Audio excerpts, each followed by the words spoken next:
Il suffit qu'on prenne le taureau par les cornes, qu'on travaille beaucoup plus ensemble. Et la bonne nouvelle, c'est que, comme vous l'avez constaté tout à l'heure, il y a au-delà de l'UNICEF, il y a le UNFPA, il y a l'OMS, il y a Gates Foundation, il y a le fonds Muskoka. Il y a beaucoup de partenaires qui sont mobilisés. Et évidemment, les gouvernements aussi sont très, très mobilisés autour de ça. Des ressources domestiques devront être mobilisées, des ressources étrangères également. Et tout ça mis ensemble, si on travaille un peu plus ensemble, si les réponses sont beaucoup plus multisectorielles, c'est sûr que nous aurons des résultats. En tout cas, on va avancer substantiellement d'ici 2030. Effectivement, comme vous venez de le dire, beaucoup de femmes meurent encore en donnant la vie. Nous avons chaque 4 minutes dans cette région une femme qui meurt en donnant la vie. Beaucoup de nouveau-nés meurent à peine à leur naissance. Nous avons chaque 17 secondes un nouveau-né qui meurt dans cette région. Alors d'abord, je voudrais dire qu'il faut remercier les gouvernements de la région parce que malgré les multiples crises, crise humanitaire, crise économique et financière, c'est encore une priorité pour nos gouvernements dans la sous-région d'investir pour qu'aucune femme ne meure en donnant la vie et pour qu'il n'y ait pas de nouveau-nés qui meurent. Qu'est-ce qu'il faut faire d'autre? D'abord, mobiliser toujours les gouvernants et les partenaires au développement pour que des investissements puissent se poursuivre dans la lutte contre la mortalité maternelle, néonatale, infanto-juvénile.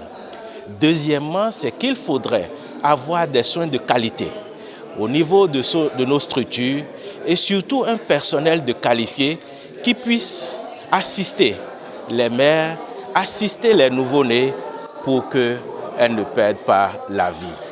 Et enfin, au niveau de nos communautés, mobiliser l'ensemble des forces sociales, l'ensemble des leaders communautaires pour que l'élimination des décès maternels et des décès de nouveau-nés soit une priorité.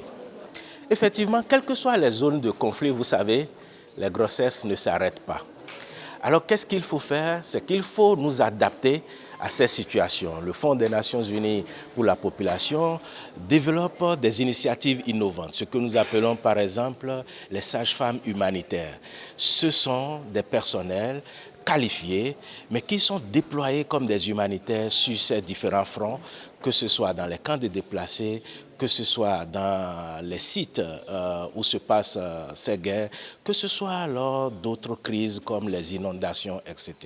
Deuxièmement, nous nous assurons qu'il y a des intrants. Vous savez, vous pouvez avoir le meilleur personnel qualifié s'il n'y a pas d'équipement, s'il n'y a pas d'intrants, il n'y a pas d'action efficace. Et donc nous nous assurons que dans ces zones, nous avons ce que nous appelons les kits d'urgence pour la prise en charge et la prévention des décès maternels et néonatals. Troisièmement, et c'est important, nous continuons le plaidoyer au niveau de ces gouvernements parce que dans ces crises d'urgence, les gouvernements ont tendance à investir beaucoup plus. Vous avez mentionné les conflits sur l'armement et autres, mais je puis vous dire, et je suis très heureux de le dire, quels que soient ces pays, nous avons encore au niveau de ces dirigeants la priorité qui est maintenue sur ces problèmes sociaux, c'est-à-dire prévenir les décès de mères et de nouveau-nés.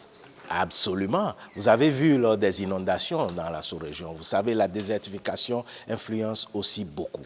C'est pourquoi nous devons anticiper et mettre des solutions résilientes au niveau des communautés affectées et au niveau des donateurs pour qu'ils soient un peu plus sensibles pour continuer de soutenir les États lors des changements climatiques. Le nerf de la guerre, c'est l'argent. Moi, je voudrais dire, changer en disant, le nerf de la guerre, c'est les hommes. Parce que vous pouvez avoir l'argent, si vous n'avez pas les hommes qu'il faut, les politiques qu'il faut, vous n'aurez pas les résultats.